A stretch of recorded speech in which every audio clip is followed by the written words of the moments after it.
કચ્છના ઇતિહાસમાં 9 જૂન 1998નો દિવસ ક્યારેય ભૂલી શકાય તેમ નથી.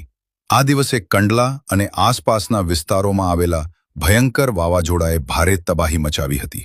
દરિયાઈ મોજા અને 180 કિલોમીટર પ્રતિ કલાકથી વધુની ઝડપે ફૂંકાયેલા પવનોએ હજારો પરિવારોને અસર પહોંચાડી હતી. વાવાઝોડાના કારણે કંડલા, ગાંધીધામ અને કચ્છના અનેક વિસ્તારોમાં પૂર જેવી સ્થિતિ સર્જાઈ હતી. રહેણાંક વિસ્તારો પાણીમાં ગરકાવ થઈ ગયા હતા અને હજારો લોકો સલામત સ્થળોએ આશરો લેવા મજબૂર બન્યા હતા. આ આપત્તિમાં મોટા પ્રમાણમાં જાનહાનિ થઈ હતી અને કરોડો રૂપિયાનું નુકસાન થયું હતું. કંડલા બંદર તેમજ આસપાસના ઔદ્યોગિક વિસ્તારોને પણ ભારે ફટકો પડ્યો હતો.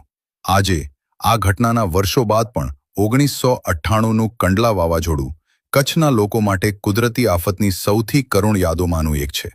તસવીરો આજે પણ તે વિનાશની સાક્ષી બનીને ઊભી છે.